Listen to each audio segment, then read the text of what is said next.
What happened after a single dad drove his drunk boss home? The morning after will shock you. Rain threads the city like a thin curtain as Alex Grant pulls the steering wheel through another slow turn. The anniversary party at Meridian Biotech left confetti in the gutter and the scent of spilled wine in the back seats of cars. Alex's cab is older than many people in the conference room, but it starts every morning, and that reliability is how he makes rent and keeps his daughter's school lunches predictable. Tonight, he's not thinking about invoices or mileage. He's thinking about Emma, 9 years old, asleep with her sketchbook open beside her on the living room couch, her crayon stick pupils smiling at impossible weather.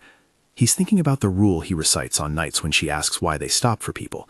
You help when you can. You don't make it worse. It's a rule he learned from his own father, and one he's turned into practice. He doesn't notice the CEO until she needs him. Olivia Ward is unmistakable even when she can't stand straight. An end to a long night, cufflinks dangling from one wrist, the shimmering dress from a slide of an investor pitch clinging like a memory. She tries to high-five a colleague and misses. She collapses into a chair with the kind of heavy exhale that says the body has reached a limit.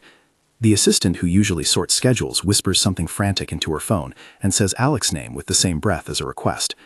"Can you drive her home?" the assistant asks, eyes frantic, voice clipped with professional panic that smells a little like embarrassment.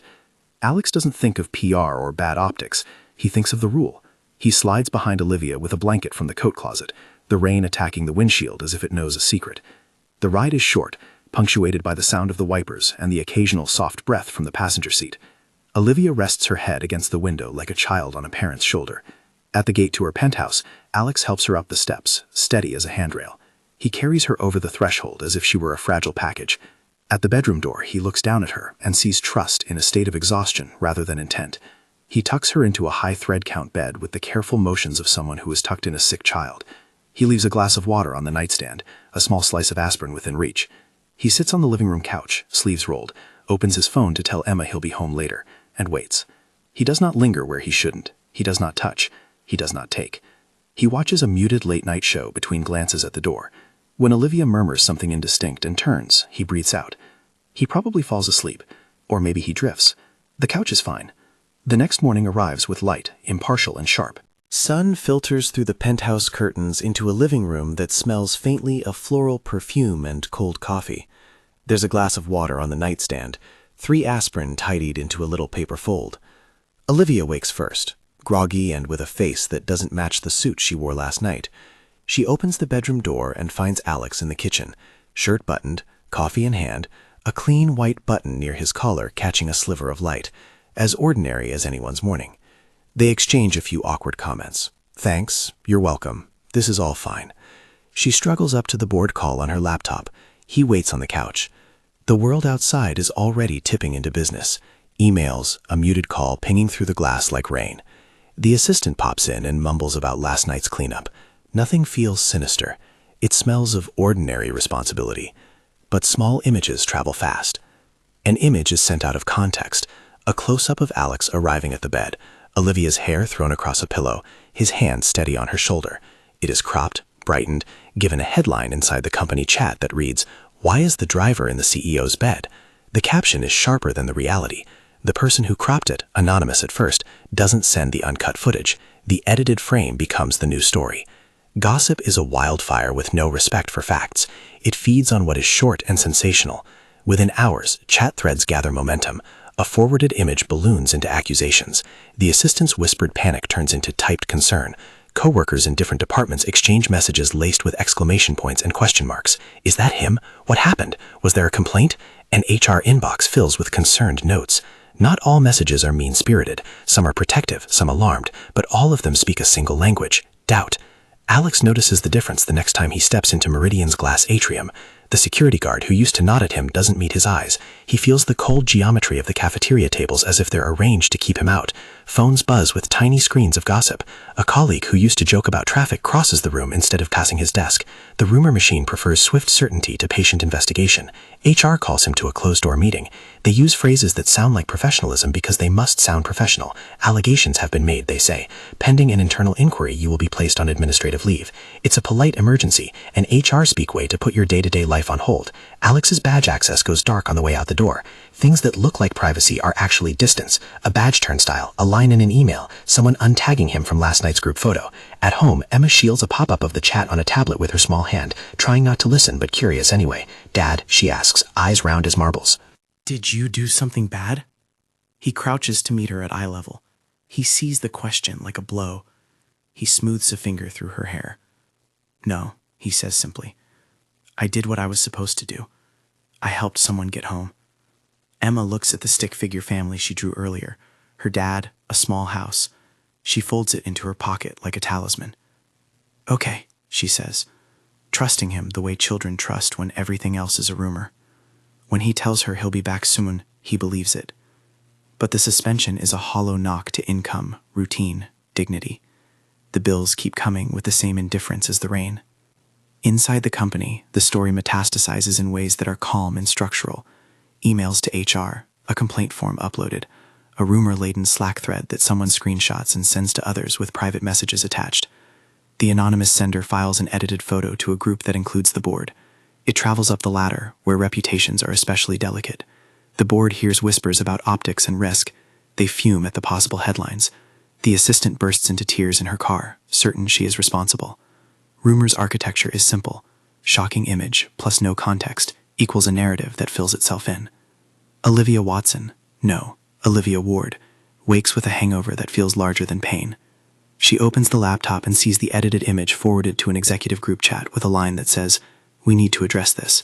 Panic is a corporate tax, and she pays it." She calls the assistant, and the assistant provides shaky facts. She reads the messages and believes them at first because they are easy to believe. She has been in the public eye long enough to know how quickly bridges can burn. She calls HR. She breathes in guilt for reasons she doesn't fully understand. But guilt doesn't equal certainty. Guilt is more like a seed that grows questions. In the privacy of the executive suite, Olivia does something more people in power should do. She looks for the whole picture. She asks security for the footage from last night.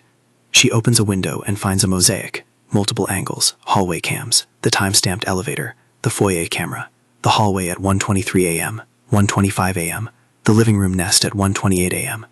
The videos are raw, black and white, timestamps blinking like slow heartbeats. She sits with them and watches. What she sees punctures the story. The footage shows Alex carrying Olivia precisely as she had felt, a careful cradle across the threshold. It shows him tucking her in, placing the water and the aspirin on the nightstand, sitting in the living room with his hands folded, his eyes on the door. At 1:46 a.m., he checks his phone.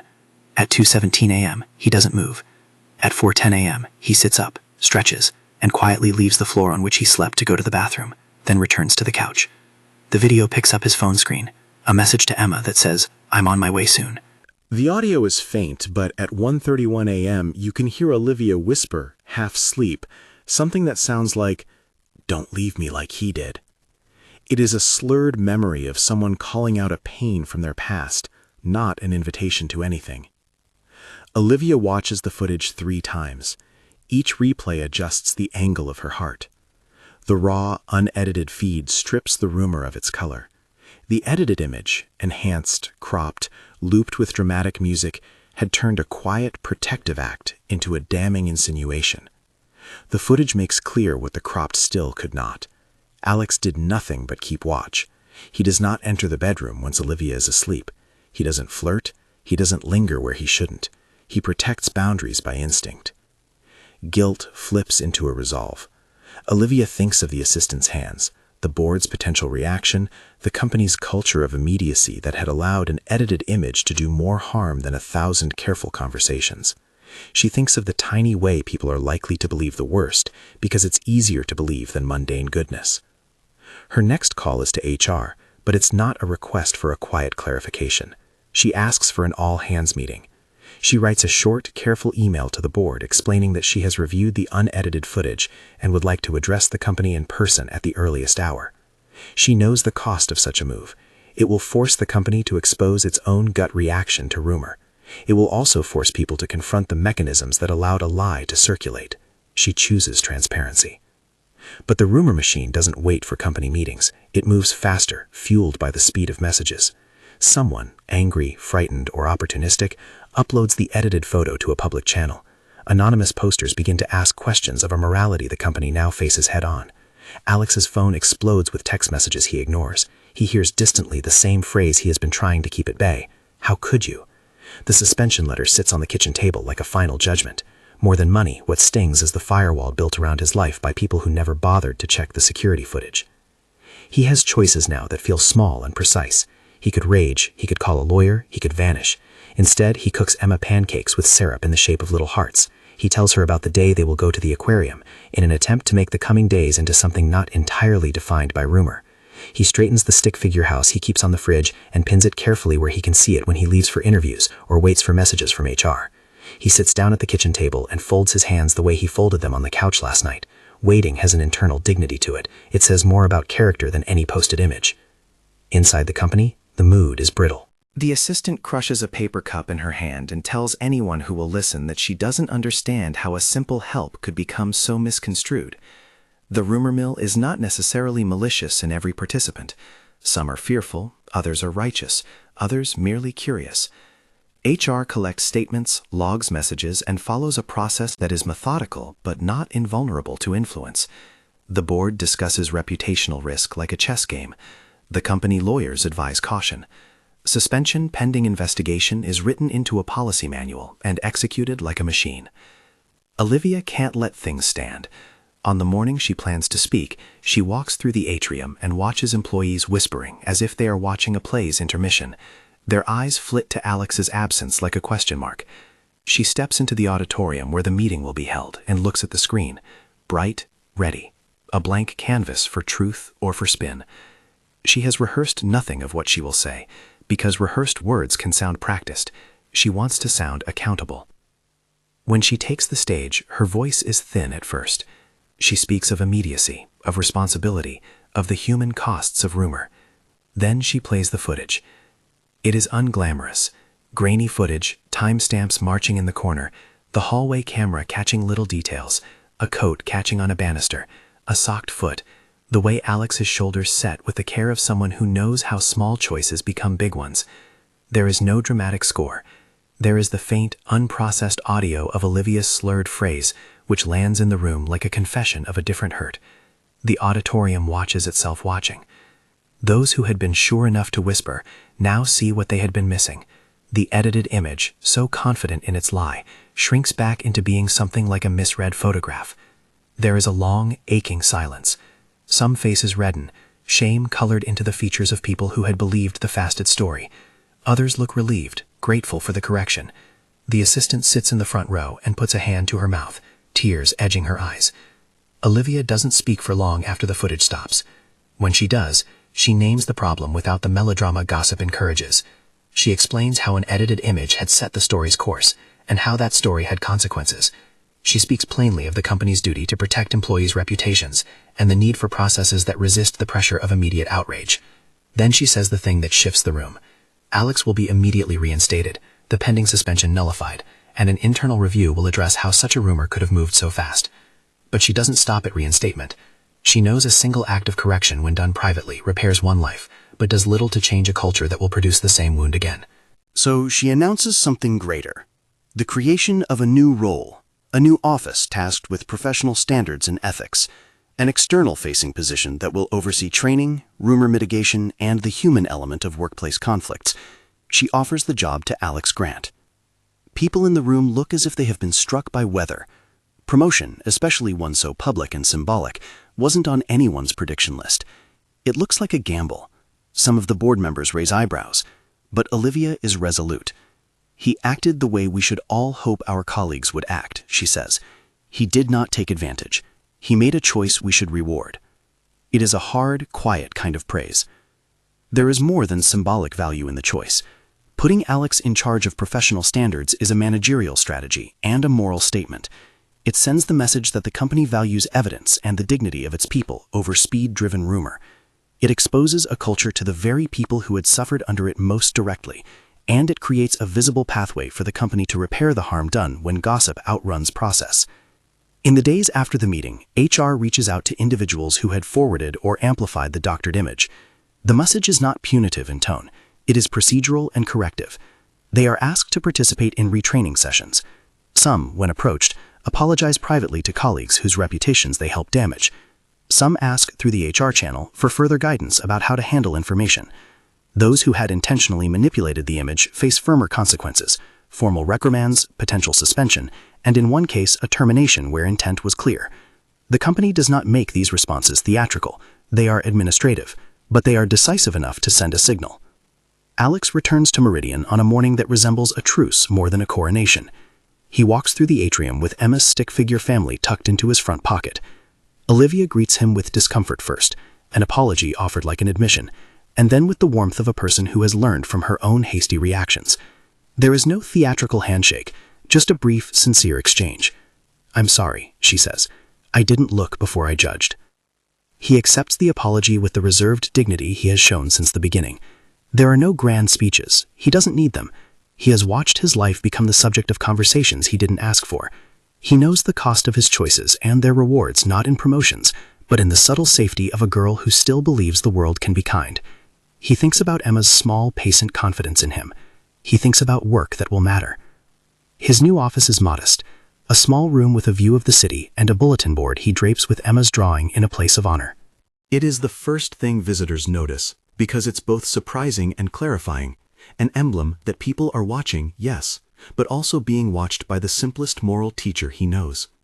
He pins the drawing beside a little button from the shirt he wore the morning after, a plain white circle with a single thread looped through it like a bookmark. It isn't flashy, it is a memory. The role is more than public relations. Alex designs a curriculum centered on concrete actions: how to verify a claim, how to request context before forwarding messages, how to pause and preserve a feeling of charity in judgment. He brings in scenarios that are realistic and shows footage in training, uncensored, time-stamped, ordinary. People are asked to consider what they would do before sending the next headline. The sessions are practical: how to route potential allegations, how to protect privacy, how to maintain boundary-respecting behavior. He teaches from experience, and his students listen because his authority is not measured by rank alone, but by the way he lived the moment under scrutiny. At those trainings, staff members ask questions that sound like confession and curiosity. What if I think someone is unsafe? How do we support someone vulnerable without leaping to conclusion? Alex answers with the calm steadiness that made him the right person for the job. He doesn't back away from the human pain of rumor. He names it and gives tools so it won't happen again on exactly the same lines. The assistant, who had been a conduit of the early panic, comes to a session with trembling. She apologizes publicly and then leads a segment on communication best practices. Her candor helps reshape the team's understanding of how fear can drive errors. It is an awkward, necessary airing. People begin to see that a culture that admits error is less brittle than one that hides it. Emma learns about her father's new role like most kids learn about an adult's job, partly proud, partly bored, and completely self-assured that the world will understand. She decides to make a new drawing for his office. This time their family stands under a big umbrella, rain pattering harmlessly around them. Her stick figures, this time more confident, look like a team. Alex pins it beside the first. There is a quiet scene months later at Emma's birthday party. Olivia appears at the front door carrying a nondescript bakery box. She hands Alex a small card and a little envelope for Emma, apologizing in a way that is now familiar, unadorned and sincere. The company invites them both to cut the big yellow cake because in the months since the scandal, they have been trying to model repair as well as justice. A few employees come too, some of them the very people who had whispered at water coolers when the cropped image first appeared. They speak to Alex with a different tone now, guarded friendship, tempered by experience. At the party, Emma hands Olivia a crayon drawing she made in school, a multicolored line of people holding hands. Olivia takes it in both hands like something sacred. She pins it later to the small cluster of drawings in the corner of her office, where she keeps reminders, a calendar, a gratitude list, a note to call her mother. The stick figure artwork becomes a motif that travels between offices. It is not exactly a symbol of victory, but more of a humane taxidermy of a lesson learned. There are subtle administrative changes that follow. The company's internal communications policy is revised to include a pause and verify clause. Security footage retention policies get clearer protocols for when and how footage may be used, and privacy protections are strengthened. People in other companies call to ask how a small firm handled a big problem.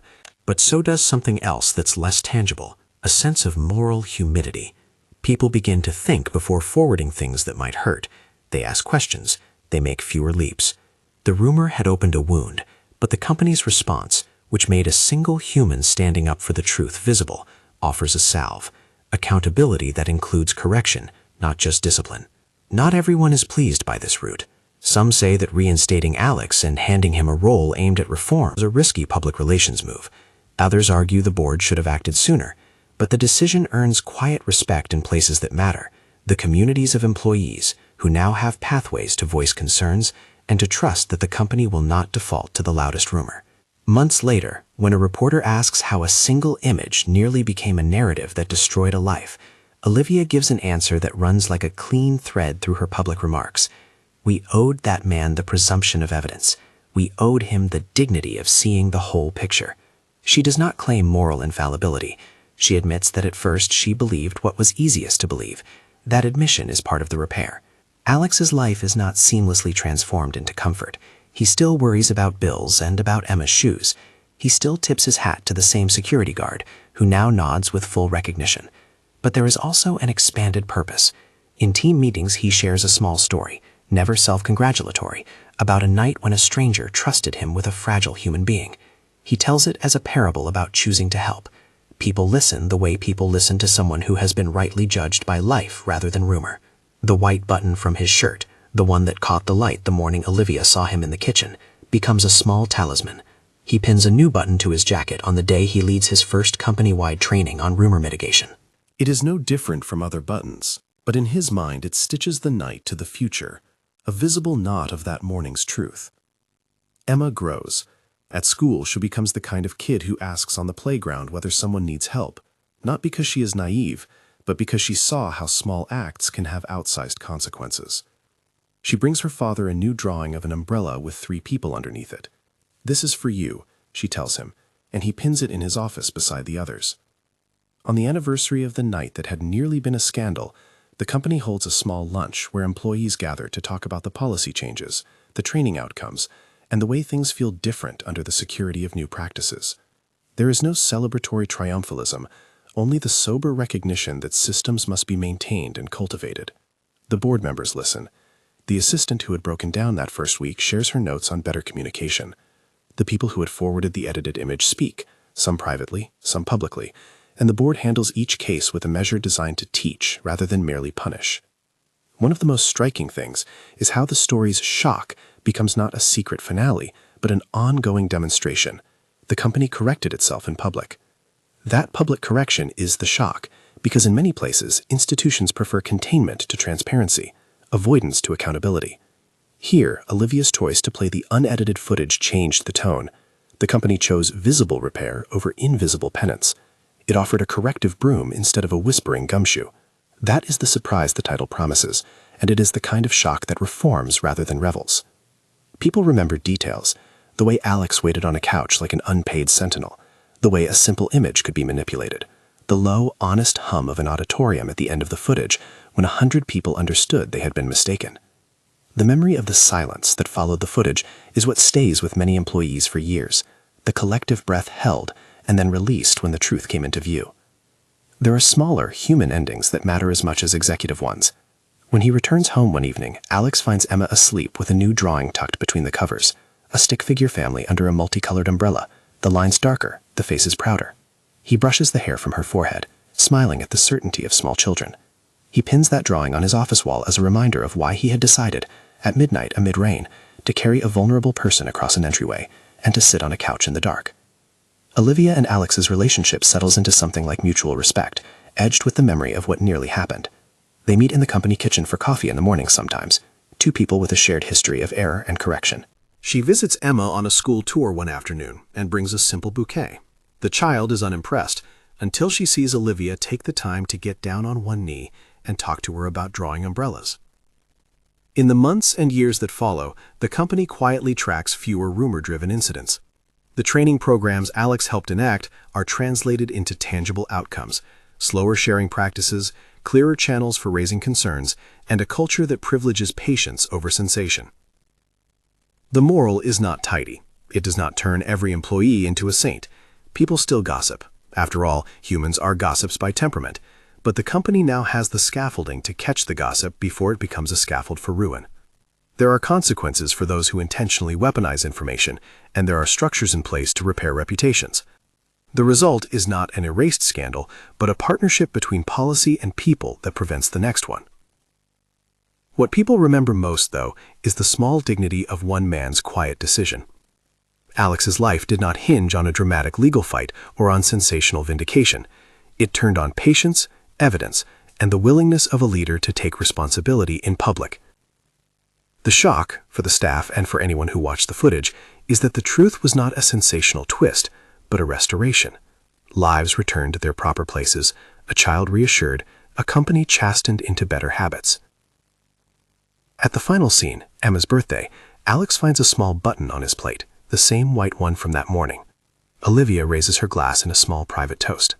People who had once whispered now cheer. The sound is ordinary and honest. Share if you believe integrity never goes out of style, the narrator says, not as a coda, but as an invitation, because the story's point is less about this single outcome than about what we choose when we encounter someone in need. Do we forward the edited clip, or do we pause, look for the whole picture, and act with a kindness that is sometimes costly? In the end, it is Emma's crayon umbrella and the small button on Alex's jacket that stitch the scenes together, two simple objects that point to the truth that small choices add up. He helped because it was the decent thing to do. He kept his dignity, and when the world reached for an easy story, someone with authority chose to show the full footage. That choice unmade a rumor and made a policy.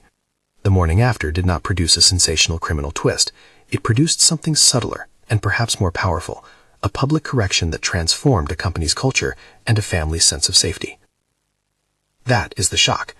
Not that something lurid is revealed, but that goodness, quiet, patient, ordinary, was seen, acknowledged, and finally protected.